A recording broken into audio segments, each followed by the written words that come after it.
Welcome to Module 4. This is our final module in professional development, and we're going to talk about play and academic instruction and ways that you can make your instruction playful and ways that you can support your academics through play strategies and free choice. So this module is going to focus on modifying or supporting academic instruction to make it playful. And then specific strategies for two subject matters. So specifically, we're going to talk about tapping into student interests, then Common Core standards and support strategies, kind of an overarching discussion of that. And then literacy instruction strategies specifically, and mathematics strategies specifically. Now, a note here at the bottom, the examples for literacy and mathematics are based off the kindergarten Common Core state standards. The examples were pulled from Saving Play, and the book specifically focuses on kindergarten and preschool, but I just recommend that you think about these strategies and consider similar standards for your grades, grades first and second, just to consider other play-based strategies or similar play-based strategies and how they might work in your grade level. Since the Common Core is structured so that the standards are similar, they just get more complex. The strategies we will talk about today are applicable at your grade levels. I wanted to make sure that I prefaced that so it wasn't surprising that all of the standards that we look at are kindergarten today. So let's jump right in and talk about tapping into student interests. Now, when I talk about student interests, this includes their likes, their dislikes, topics they care about, and their preferred way of learning about the world. This is pulled from Purposeful Play. The chart is actually directly quoted from Purposeful Play. And one of the main ways that we gather information about kiddos, one of the main ways you can kind of figure out how they learn, or what they're interested in and how they prefer to learn, is through observation. So that's the main way we gather information and make theories about other people. So when you're observing, think about these different things. When they're given time to draw, what do they draw? What objects? What scenes? When they're given free choice time to write, what topics do they write about? When given free range of the library, what kind of books do they settle with? What kind of books do they choose? What are the child's most common play themes in free play? What does the child talk about with their peers during unstructured times? A couple of my second graders last year, I can tell you right away, they are all about Minecraft because that was all they talked about. It was what their shirt was almost every single day. That's what they wanted to share in morning meetings. Given free choice time, what is the child most drawn to? Do they like to run around, talk with friends, or do they choose to draw? What tasks does the child seem most engaged in? What do they seem least engaged in? Does this child seem to prefer large groups, small groups, or to be on their own? And what part of the room is the child most drawn to? What materials is the child most drawn to? And what about at recess? What do they do at recess? So some considerations when you're trying to figure out what those interests are. It's recommended that when you start a school year, and again, I know this year is going to be very different, but starting a school year and observing to try to figure out what is it that your students like and what's going to capture their interest and motivate them. Another way is to utilize conversations. They are a way to assess, but also a way to build those personal connections with each other or with each and every child. Some considerations about conversations about interests. You can divide your conference notes when you're doing the ERLA or when you're doing a math assessment. Divide your conference notes into two columns. Use one side for your data and the other side for notes about what their interests are, what their passions are. I had one student when I did my initial ERLA and pretty much every ERLA last year, who she would be reading her book, but she would pause to tell me about her cousin's soccer practice or something that happened that morning, or I'm just having a hard time focusing because she had so much she wanted to share. So that would be a really great time to get to know those kids and take notes. While you're observing more traditional academics, ask questions about their interests. So if they're writing, what do you love to write about? If they're reading, this was similar to the observation tips. What are they choosing to read about? Keep a checklist of who you have had face-to-face interactions with, so you will notice when the kids, some kids may slip quietly into the background. They don't want to be noticed as much. But if you keep that checklist of who you've personally checked in with in a given day, you can start to notice those patterns and reach out to those kiddos who have kind of slipped into the background. And incorporate morning shares or show and tell. As children develop their oral language and conversation skills, you will learn about their passions and interests. One of my kiddos last year never wanted to share during morning meeting. But as he got a little more comfortable, he did do a little bit of sharing. And I learned that he was very, very into sports. And so in the morning meeting, sometimes if he wasn't comfortable sharing or if he didn't want to, if we got talking about football, he was more likely to actually join in the conversation. So that was very interesting and just kind of a little tidbit to consider. And then here's this powerful quote right here. Incorporating student interests in our instruction is one of the simplest and most accessible ways to achieve a play mindset while ostensibly doing work.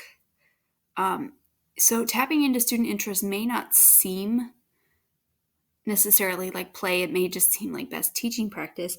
But what it does is it makes learning more playful for the kids. It makes it more like play for the kids because you're using things that they enjoy, that make them motivated. So to use these interests, now that you have this data, now that you've learned about your kiddos, in purposeful play, they give a couple different ideas of how to do this.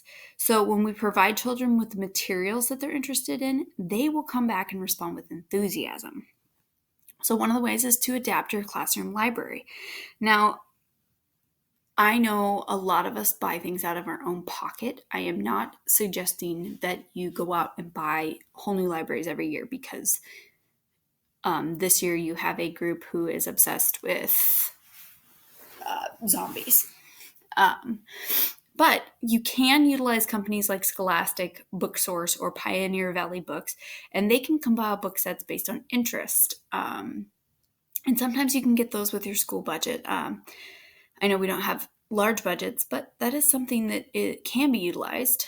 You can also utilize your local library. This is a really, really good tip. Use your local library to check out books that match the student's interests, especially as new characters become popular. My daughter specifically was obsessed with the Pinkalicious stories for the whole second year of her life.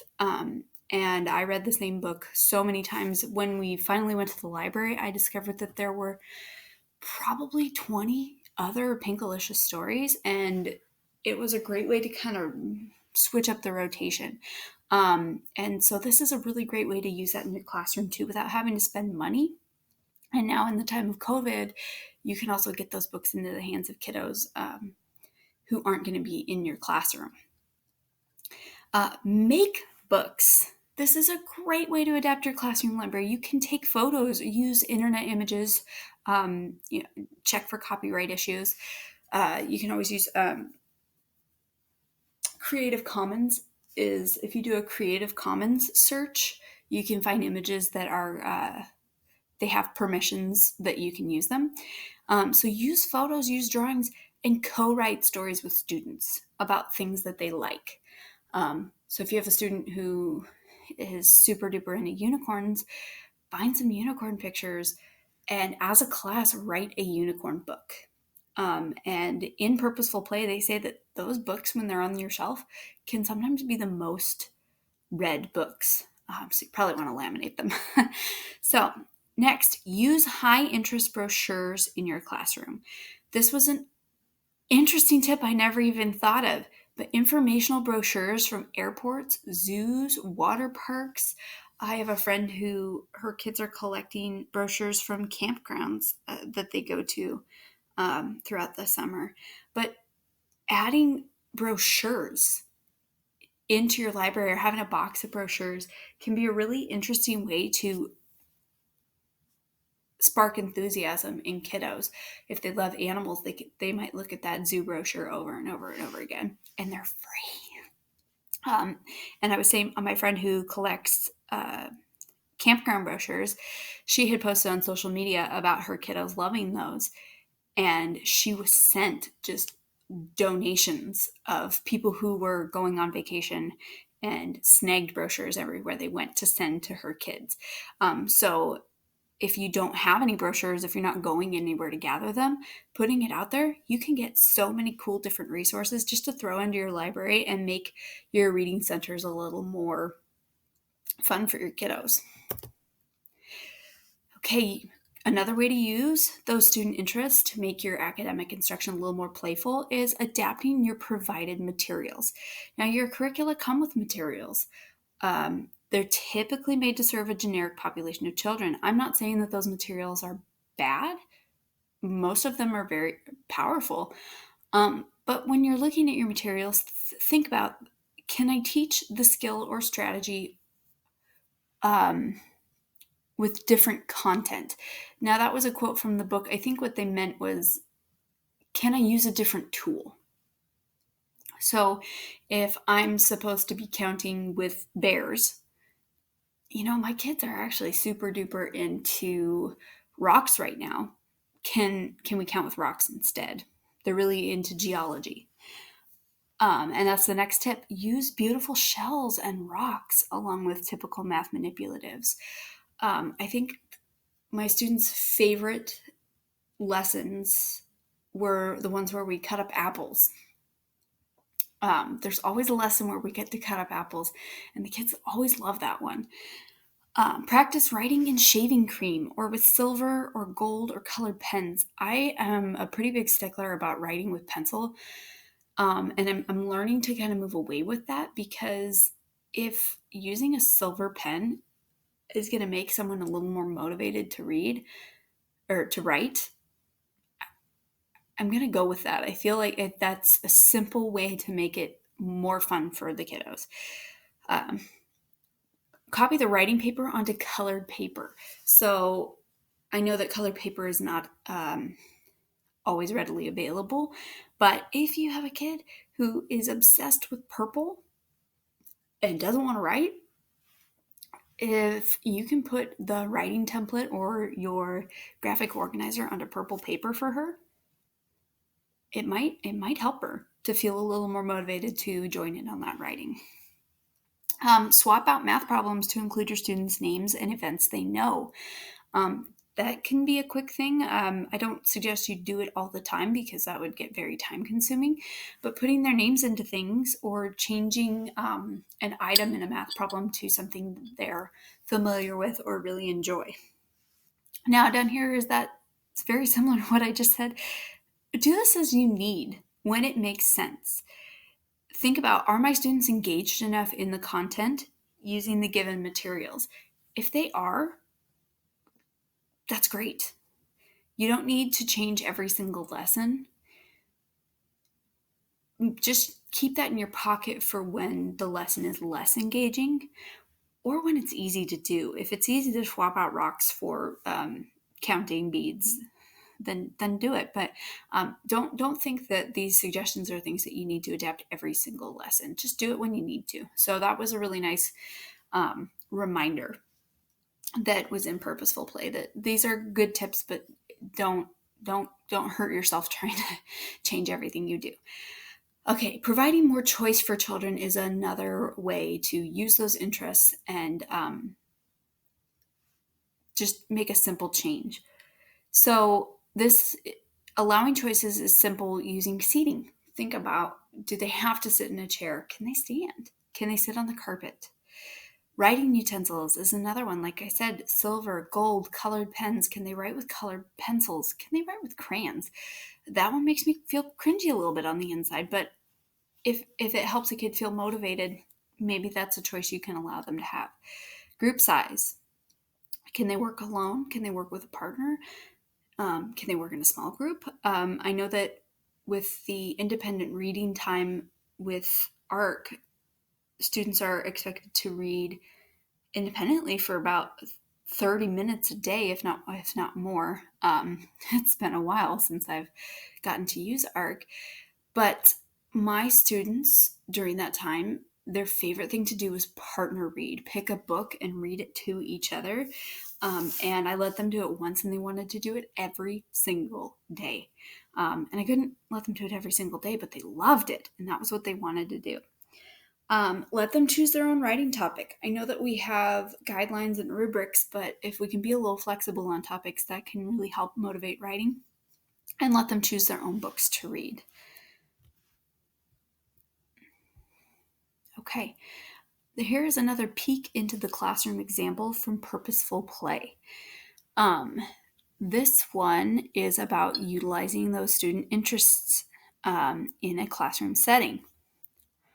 So this one goes into a classroom that has about 40% of her class is special needs, and a general education teacher and special education teacher are co-teaching. You can see that there's bean bags at some tables. It says some kiddos are curled up beneath the sink. They're reading books. They're murmuring to their partners. And one of the two teachers has quietly gathered a group of boys in on a small rainbow rug in the back of the room. She chose these kiddos because they tend to struggle with those tricky words in their books. But she also knows that they love Legos reenacting Clone Wars from Star Wars.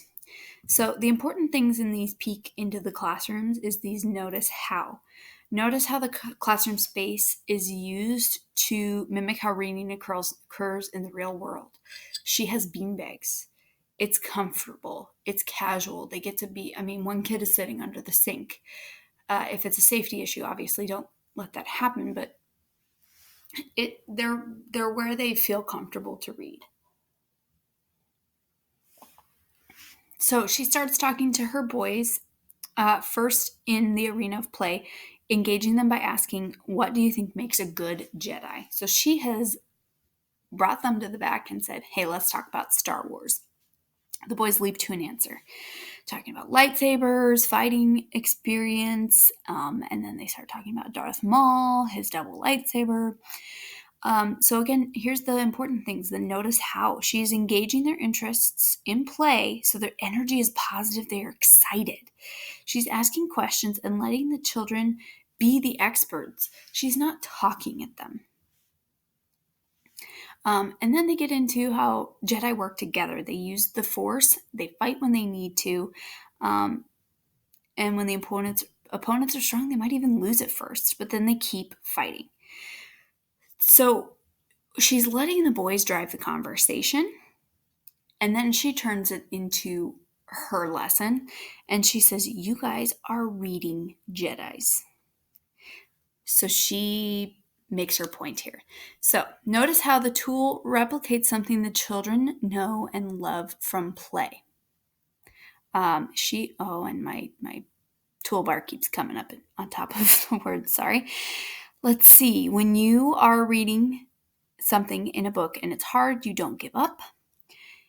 You need something if you're going to be a Jedi, she says, and she reveals a little lightsaber made out of pipe cleaners. And so she gives them these little pipe cleaners, red, green, blue, and purple. And so she gives them these lightsabers and she says, well, how are you going to use them? So that was where that tool is. It's a tool that they love from play. They get to choose their color. And she doesn't tell them what she wants them to do with them. I'm pretty sure Catherine has an idea, but she's not going to say, hey, these lightsabers are specifically so that you can point at the words while you read. So they give her ideas. We could use it to point at the word or the picture. We can cover up the words. That's what she was waiting for. She uses it to segue into the strategy that she thinks is going to help them with those tricky words, with those harder books. The children rename strategies that they've already learned, pointing to the words and the pictures. So notice how they are coming up with ideas that she's kind of already taught before. Then she looks for an organic opening for introducing the strategy. So she found a way to get them excited, a way to get them involved, and then waited for her chance to go where she wanted to with the lesson.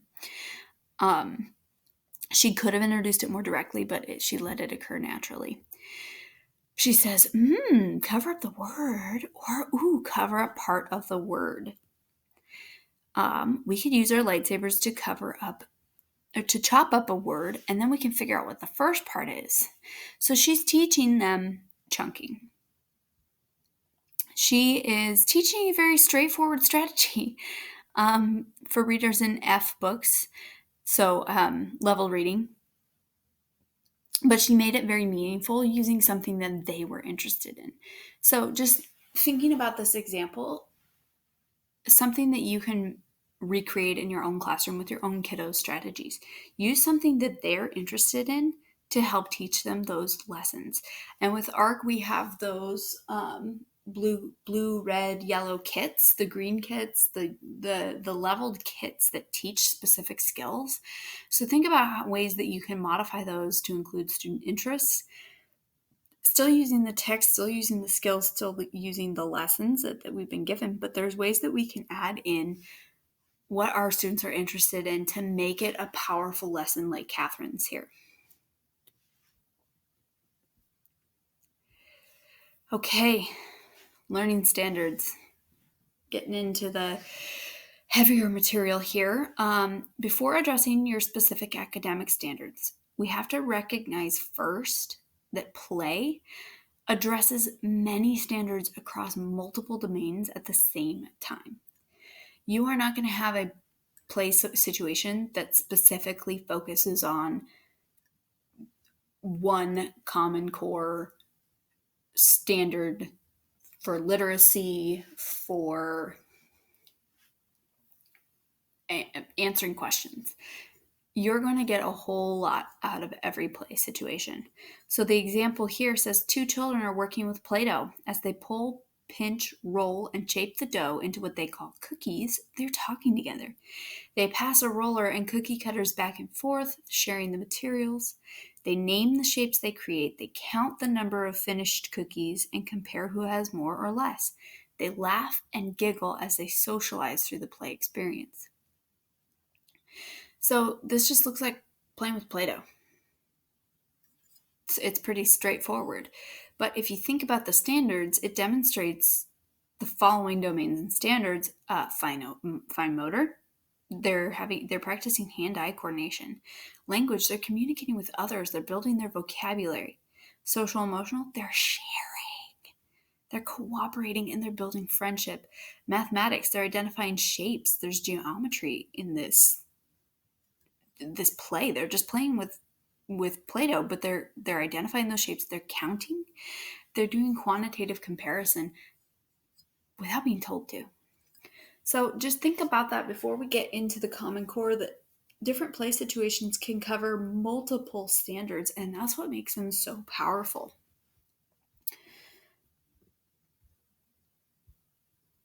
Also, before we address specific standards, before we talk about specific lessons, we also need to recognize the value in the organization and structure of the standards. What are those domains? What are those strands and clusters? What are those benchmarks? The Common Core State Standards for language arts and mathematics have introductory pieces written into them. And I knew this, but I feel like I haven't delved into the introductions much myself. But there's actually a section that tells you how to read them, that helps you to kind of think about how they're laid out, because they are written in a certain structured way on purpose. There is method to how they are outlined. And so those introductions can be really helpful in helping you to think about those structures and think about how they all align. And so I've linked here to the 2 different introductions. And it's really recommended. This was a note from Saving Play. They really recommend that you read those carefully and really consider how to use those standards based on those introductions. And they also noted that it is important to avoid rigid and narrow, oh my goodness, typo, curricular approaches. Even playful activities that focus on isolated benchmarks, they're not appropriate. Play can offer complex and multi-leveled experiences. So don't try to focus on one thing, because those complex processes are more powerful for those kiddos. I also have a note here that the language arts introduction, just popping back to that for a second, it actually has 4 sections in its introduction. I linked to the how to read the standards part, but I do recommend that you go back and look at those other sections, because they're written to help you and help you delve into those standards. Okay, this slide is a lot of text. But before we get into literacy, which is what we're going to get into first, there is a lot of research about play and literacy, like a lot. So first, in the speaking and listening strands, studies examine the use of language during social dramatic play and show that children greatly increase their expressive language use during role play and make-believe. And they cite the study here. Real quick, all of these are quoted directly from Saving Play. So these are studies that I pulled directly out of that book. Okay, in a review of research about children's language development, I can't pronounce these names, but these researchers declared that children demonstrate their most advanced language skills in playful environments, and these language skills are strongly related to literacy development. That is one of the research reports that I actually read in developing my research study and developing the professional development.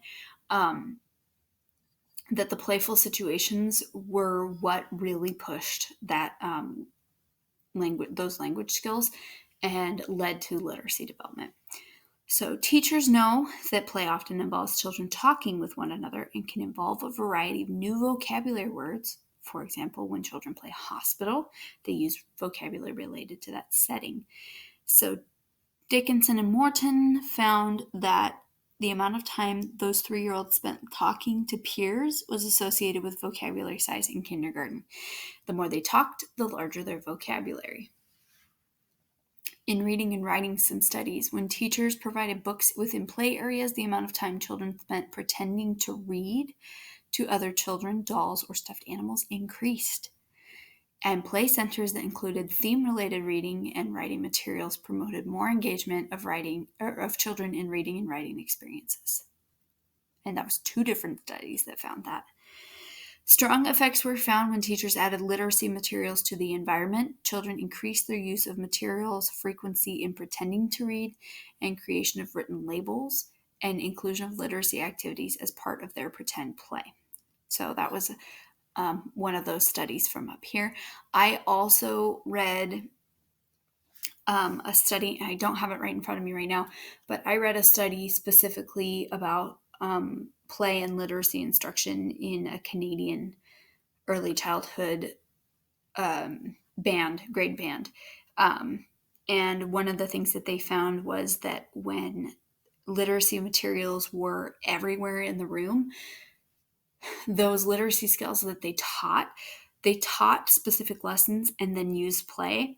And when those literacy materials were always available, those skills grew more, but they also grew more when the teacher was involved. Some of the classes, the teacher provided those materials, but then didn't involve her or himself as much. And that actually had an effect on the results as well. So that was just one that I read personally. So, phonological awareness. Connections between children's knowledge of nursery rhymes and engagement in wordplay were associated with greater phonological awareness. Also, rhyming games, making shopping lists, and reading storybooks predicted greater development of phonological awareness for young children. So some things they can do and play, and they help them with that phonological awareness. So directly from the book, it says some of the strongest research about the benefits of play focus on the impact of language and literacy skills. The evidence cited by this variety of research that I just showed shows the play benefits extend to each of the 4 strands of the literacy domain. So, a lot of research has been done about play and literacy. So, let's get into some of the play strategies. Again, these are taken directly from Saving Play, and they tend to push you to think about your own classroom, not just to look at the examples and use the specific examples.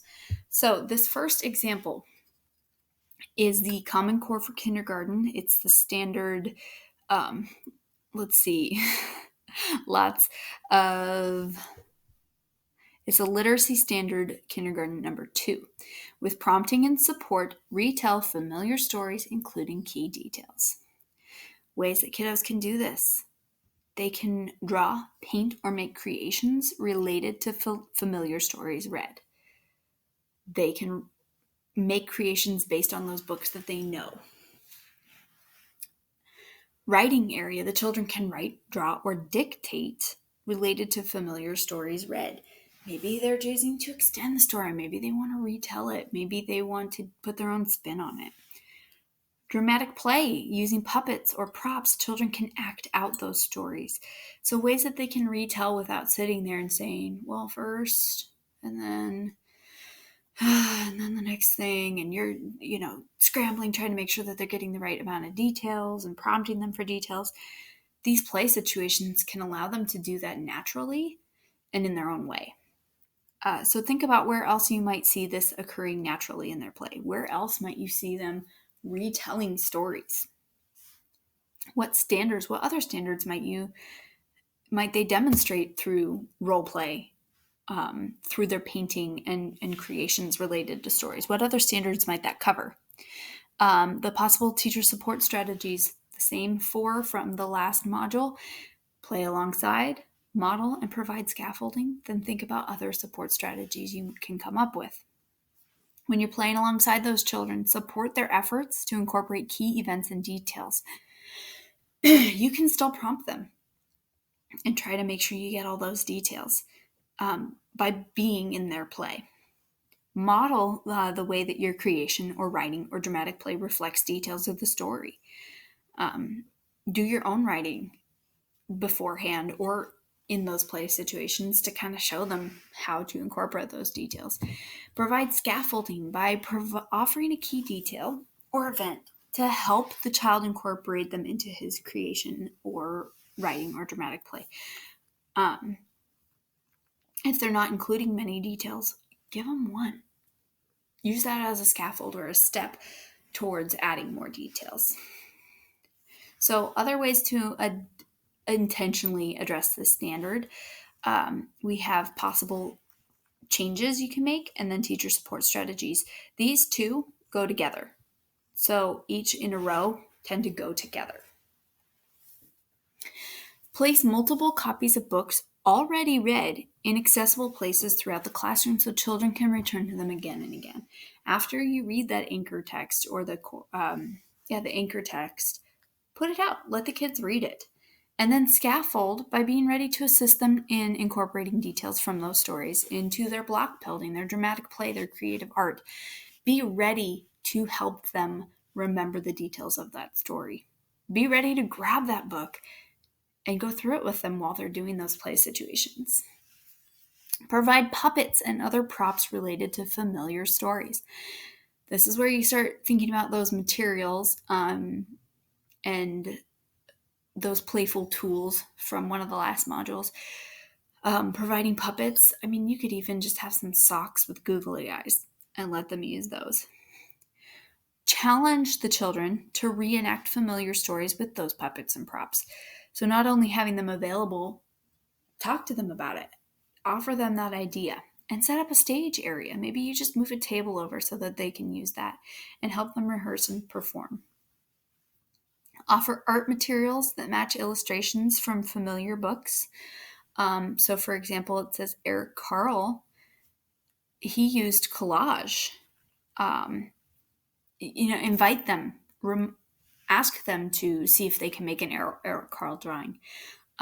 Watercolors was another thing that he utilized. Retell a familiar story by that illustrator using similar art materials.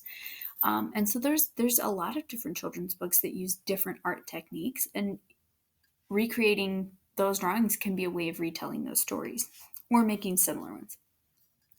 Video their reenactments of familiar stories. Use videos as provocations. Watch them, review them with the children, and compare with the original book about details. They also just love being recorded. And they can put it onto Seesaw and show their families if that's something that you use in your classroom. You can also create a display of children's drawings, writings, and creations related to those familiar stories, and reflect with the kiddos as you put them on display. So think about what other materials or environmental changes you might make, or what other support strategies you might try for that standard. Here is our next literacy standard. It is reading foundational skills and phonological awareness. The standard is that children will demonstrate understanding of spoken words, syllables, and sounds, or phonemes.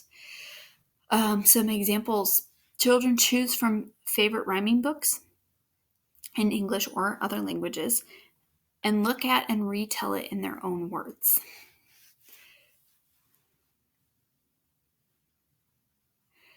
Manipulatives: children make up silly words that rhyme in English or other languages, and use connecting manipulatives, complete puzzles, or play with sorting items. So while they're rhyming, using like Unifix cubes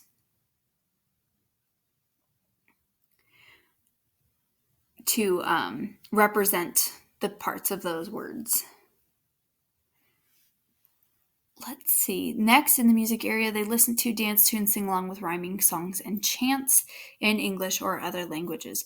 So those rhymes is where you can start thinking about those phonemes, thinking about those sounds within words by playing with rhymes. So think about other ways that you might see this standard occurring naturally. Think about other standards that the children might also demonstrate using those play examples. Some teacher support strategies: read and play alongside those children. Point out those rhymes in those books. Model substituting initial sounds to make rhymes in a name game or a song or a chant. Make up silly rhyming words, combinations together. One of my favorite things when we're talking about different word families is creating silly ones and noticing that they are in categories, categorizing them with like a funny face. Provide scaffolding to help children make successful rhymes, or encourage them to sing along with songs and chants when they're in the music area. So other ways to intentionally plan this: supply the library with many rhyming books and assist them in reading those and identifying the rhymes. Use rhymes during transition times, when you're having them line up, when they're having to do different tasks. Challenge the children to come up with their own rhymes during those times too. Introduce rhyming name games and rhyming songs. Use CDs in the music area, and invite children to make up their own rhyming games or songs. You can create a series of rhyming books in English or other languages with the children. So make those books, like was suggested about adapting your library. Make a book to that's an example of constructive play. Make a book and then reflect with the children by revisiting these books periodically. And then think about other ways you might do this in your own classroom.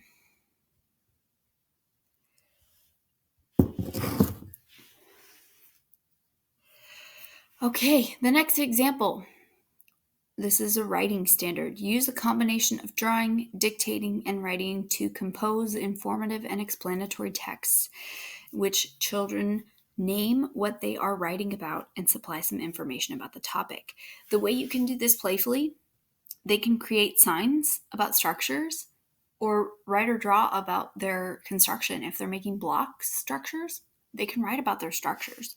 Have them record the results of an experiment with the sensory table. Have them write the results of something that they try and play. In the science area, have them document explorations and experiments with drawings and descriptions of the things they covered. Those are explanatory writing. Play alongside with the children. Model by writing in their style, not necessarily adult writing, showing them how to write about what they've done with, if they're not quite writing yet, the phonetic spelling, the letter-like shapes, and provide scaffolding while they try to write. You can provide a variety of writing materials in every single station. If they're playing with Legos, make sure they have writing materials available also. Provide clipboards with paper and markers and pens for kids to draw and write in different areas. Challenge them by adding the expectation of writing when they're doing explorations, when they're doing science, when they are playing.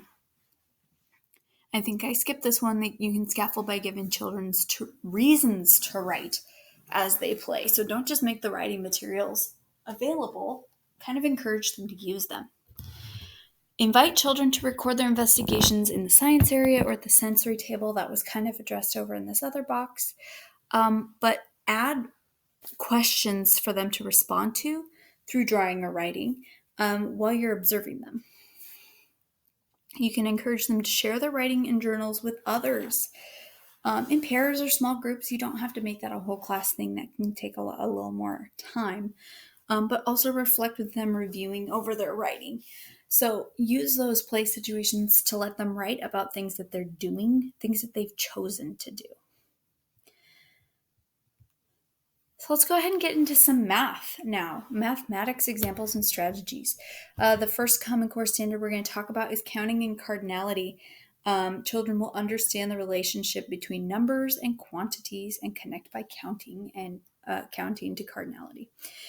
I'm going to start with these intentional ways to address the standard. Add numeric cards and dice to play stations. Sounds like a gaming system, to encourage them to use them to determine how many manipulatives to count. Increase the number of dice to get higher totals. You can scaffold by assisting children in recognizing the quantity on their card or the die, counting out how many items. So use that card. If they pull a 5, they need to pull 5 items out of the play basket, something like that. Provide baskets with numeral cards for sorting and counting of items collected outdoors. Maybe they went outside and brought some leaves. Same thing, pull out a numeral card. Okay, now count 6 leaves because you pulled a card with a 6 on it. Challenge children to catalog what they have collected using a tally sheet on a clipboard or in a photograph album or a display. So let them take pictures of their leaves and put that on display, and then other children can count it too. Set up a math area with number lines, charts, playing cards, dice, dominoes, magnetic numbers, and math games. Add writing materials for recording purposes. Let them explore those math materials. And invite children to figure out ways to use them in the math area. Challenge them to see how high they can count, see if they can match up equivalents, a number of dots on dominoes with a number line, use the materials together, use one, and then encourage counting throughout all play areas and daily experiences. Encourage them to count in reading. Encourage them to count while you're walking to lunch. Encourage it always. Reflect with the children by conversing about about their counting in play and in their daily experiences. Talk to them about counting in the hallway. So some more examples: they can count out objects as they put them into containers or sort them into piles. In the science area, they can describe the objects they've collected outdoors. So again, if they're collecting things outside, counting can be one of the tasks that they do. In the class library, let them look at a variety of counting books. Make sure you have books where there's items on the page that they can count. Play alongside with them, ask them questions, model counting out loud as you manipulate objects, wonder about the number, and model one-to-one correspondence. And then make sure you assist those children as they start counting higher quantities. I know with older kiddos, they've got the counting part down. So, but just keep these things in mind. Next, we have Common Core for kindergarten. We have operations and algebraic thinking, understanding addition as putting together and adding to, understanding subtraction as taking apart and taking from. A little more specific, represent addition and subtraction with objects, fingers, images, drawings, sounds, and acting out situations, verbal explanations, expressions, or equations. Starting here, dramatic play. They can engage in discussions as they plan their play, identifying how many more children they need to be part of a family, and use that, or whatever situation it is, talking about how many fewer people they need to be successfully creating that situation. In the music area, they can do addition and subtraction as they chant, or act out familiar things like 3 Little Monkeys or 5 Little Monkeys, 5 Little Ducks Went Out to Play, or 10 in the Bed. Blocks, children can figure out how many blocks they need to add or take away to their structures. They can count their they can count those blocks, add, subtract. They can use them to create number sentences. Make sure you play alongside your students. Point out those instances where you see addition and subtraction. Model different ways to represent addition and subtraction and writing equations, and scaffold by assisting the children in acting out those addition subtraction situations. More possible changes you can make. Encourage them to form groups demonstrating addition and subtraction when you're lining up. Hey, it's time to go to recess. Can I have you line up in groups of 4 and then do 4 plus 4, 8 plus 4? I'm thinking older children at this point, but see if you can have them do addition and subtraction situations while transitioning.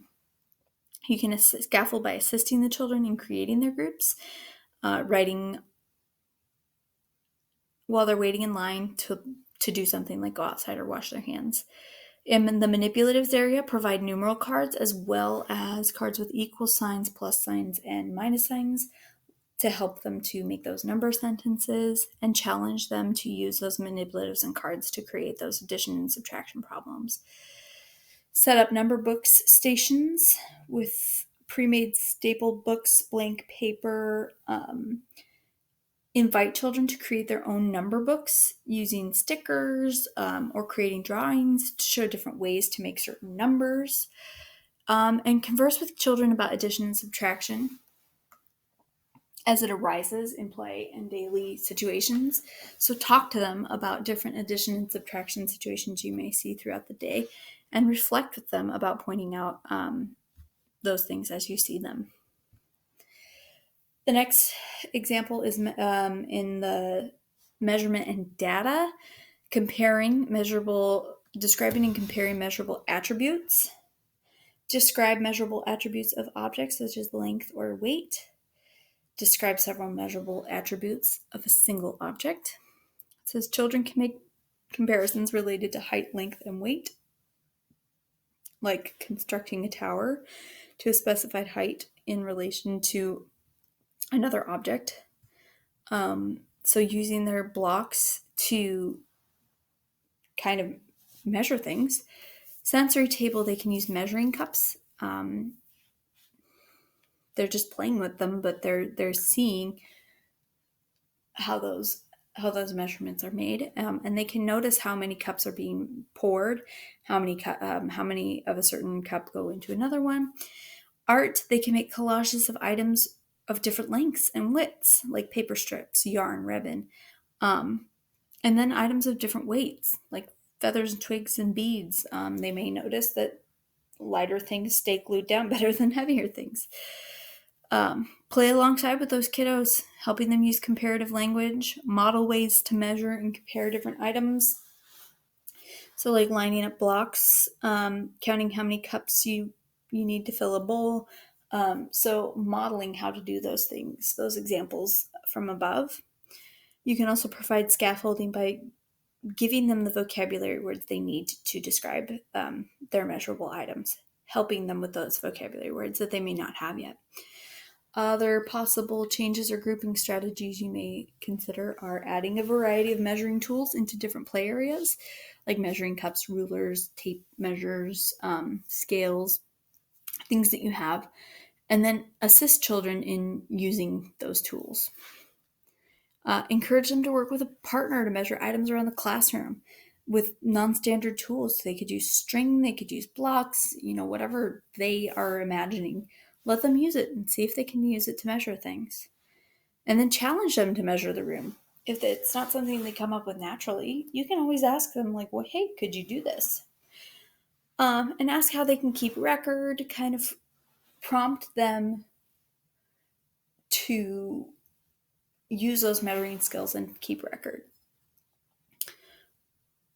Also, you can measure off and mark indoor and outdoor spaces with tape and then label them with measurements.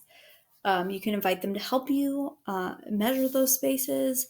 You can determine what tools you need, what increments you're going to use, what you're going to write on that tape. But also recognize when children use comparative language in their daily play and daily experiences, and reflect with them. Communicate their natural use of those comparative language and those measurement strategies. And finally, we have geometry again. Analyzing, comparing, creating, and composing shapes. They can analyze and compare 2- and 3-dimensional shapes in different sizes, orientations, and use informal language to describe the similarities, differences, and parts. So, for example, number of sides, vertices, or corners, and other attributes. They can do this by creating shapes with pattern blocks or connecting blocks, using those shapes to create those shapes, constructing shapes in puzzles. You can have puzzles that make shapes. Outdoors, encourage them to recognize shapes in nature while they're outside on the playground. Fill buckets with rocks and objects to find certain shapes outside. You can do that in your classroom too, a scavenger hunt of your classroom to see if they can find shapes occurring naturally. In the writing area, children can draw shapes and letter-like shapes. If they're writing their letters, they can write their shapes. They can label them. So again, playing alongside with your children, helping them name shapes and materials, modeling the comparison of shapes, counting the sides, using the vocabulary about straight lines, angles, rounded edges, and other characteristics of shapes. And then make sure you provide scaffolding by providing them those shapes names when they're trying to identify them. Other ways is you could provide sidewalk chalk or spray bottles when they're outside and encourage them to draw shapes outside on the pavement. You can also do that with tape in your classroom on the floor. And then just make sure you're helping them to create those shapes, name them, compare and contrast them while they're doing that. Encourage children to find ways to create different shapes in the block area. So they may be building towers, and encourage them to find other ways to use those blocks. You can challenge them to figure out how to combine triangles to make a different shape, like a square or a rectangle. Or use those blocks to try to create a cube or a rectangular prism. You can also encourage children to work with a partner or a small group and go on a shape hunt in the classroom. That was something I talked about over here when we were talking about shapes in nature. And invite them to work with others to find specific shapes. Also, just talk to kids about geometric shapes throughout the day. When they're at recess, when they're at lunch, and reflect with them by discussing how geometric shapes are in various play materials and daily experiences. And again, always think about other ways you might consider this standard. So the majority of this module, a long module, was from the book Saving Play by Thomas Rendon and Gay Gronlund. It includes current research. It gives explicit examples. It has a lot of chapters about it has other chapters about social studies, science, social development, and speaking and listening skills. I just wanted to put in an extra plug for this book because a lot of my examples came from here today. So that was a long one, and you've been given a lot of information about strategies for utilizing play. And so what I'd like you to do is, again, using a Google document that I provide in the Google Classroom, to describe how you might modify an existing lesson plan to incorporate your student interests or play-based strategies. So just thinking about the different things that were presented, how you might use those in your classroom. Again, you can send these documents to me. You can put them in the Google Classroom. Nobody else is going to see them. I'm not going to grade them. It's a check for understanding so that you can use the information that you have gotten from this. Here's my resources. Another similar short list, the books that I've presented and the article that I've talked about in the past. And to show you the Google document, it is very similar to modules 2 and 3. You can find it in the Google Classroom for module 4, application of learning. And again, provides a lesson subject, lesson objectives, materials, a place for you to put a brief summary of your lesson plan, how you might modify, and I'm going to need to update this. I realize I forgot to update that part. And if you're feeling like you just need to share your reflections and summarize, there's a box for you to do a summary instead. And keep in mind, you can also reach out to me at any time and we can talk, and that can be your reflection piece. So thank you again for coming along with this professional development. That was module 4. Please get a hold of me if you have any questions or comments. And I look forward to hearing your reflections.